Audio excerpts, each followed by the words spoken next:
Good morning, everyone. My name is Jess. I am a ethnic studies and history teacher at Bellevue High School, as well as an aspiring anti-racist and aspiring activist.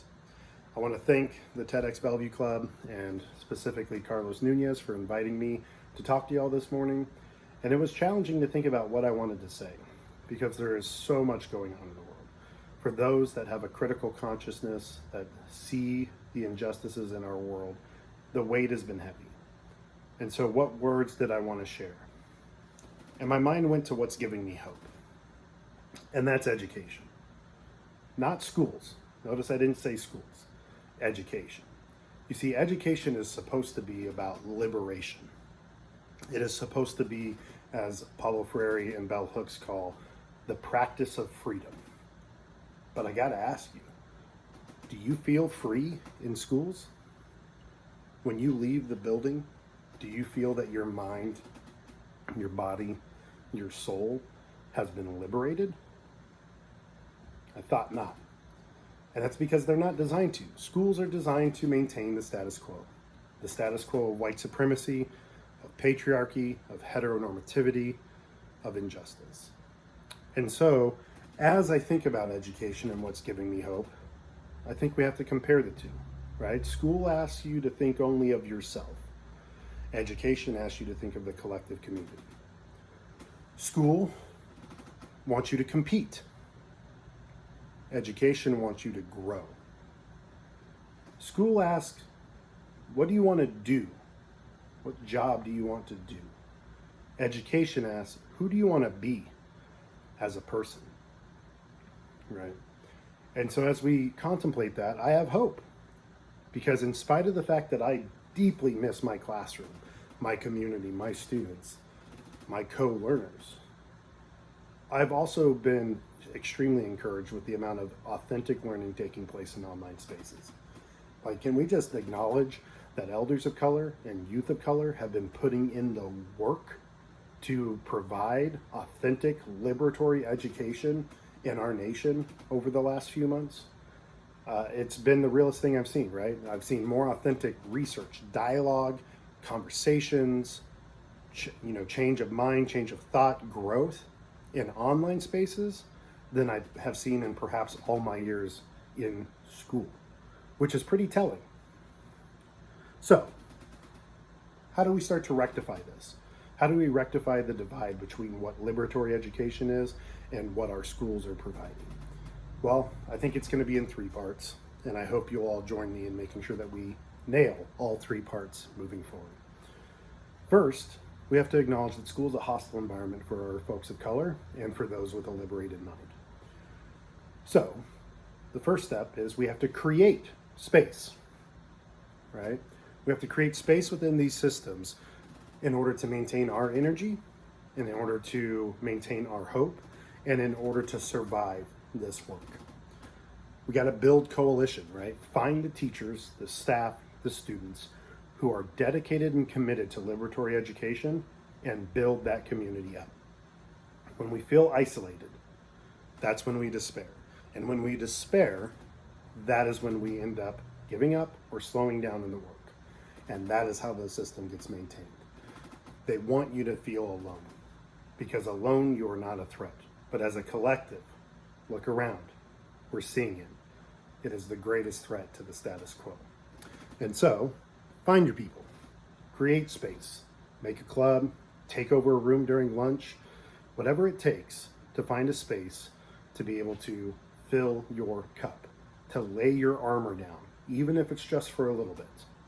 We ask to create space in order to do that. Second, we have to hold space, all right? So holding space is where you demand time and energy be dedicated to justice, right? Particularly when injustice occurs. So I wish I could say this is the job of the adults. And to be sure, adults are responsible. They have culpability. It is their job to do it. But unfortunately, as we've seen, too few adults are engaged in this. And so it does fall to students to hold space. So what does this look like? Right? Well, it can look like something is said in the hallways. Homophobic comment, a racial slur, You have to hold space and counter and contradict and interrupt that racism, that homophobia. It could be in the classroom where a teacher centers whiteness, white interpretations, white thought. And you have to hold space in that to say, hey, we need to hear a different perspective, and not letting the subject change until you get that different perspective. Holding space means when the administration fails to address injustice, right? Fails to live up to the promise that we claim to be equitable schools. And so you have to organize, right? Maybe a sit-in in the main office, maybe a walkout, maybe showing up in numbers to take over a meeting and demand to be heard, right? That is holding space, and we have to hold space, because every time we fail to hold space, that is another root of oppression that is going to take in. And so be vigilant about holding space. Finally, we're going to destroy space. And now this is the most fun, but also the most challenging bit, right?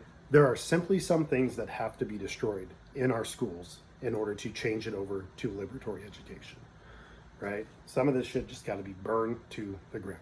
Racist curriculum, racist teachers and admins, sex education that has nothing to say about consent, reporting procedures that puts the weight on survivors of sexual assault, the erasure of LGBTQ history and identity, right? Unsustainable waste in our cafeterias, dress codes that only target black hairstyles and women for transgressions.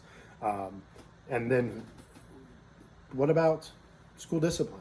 School discipline that glosses over white students and their actions and centers black and brown and indigenous students for the school to prison pipeline. What about cops in schools? These things, these spaces just have to be destroyed. And how do we do that? It's all got to go. So how do we do that? Well, Ibram X. Kendi tells us that you're not really an activist until you've changed policy, because policy is what maintains white supremacy, is what maintains patriarchy, right? Individual thoughts and feelings don't matter, right? They can impact us, but it's not going to maintain the system. It is the policy that maintains these things. And so we have to go after that. We have to destroy space by creating something new. We have to find the policies that are perpetuating the injustice and then demand removal, editing, and changing of those policies in order to create a liberatory education. It's that simple. So let's destroy some of that space. But that's a long battle. And as we're doing that, we're going to create and we're going to hold space as well.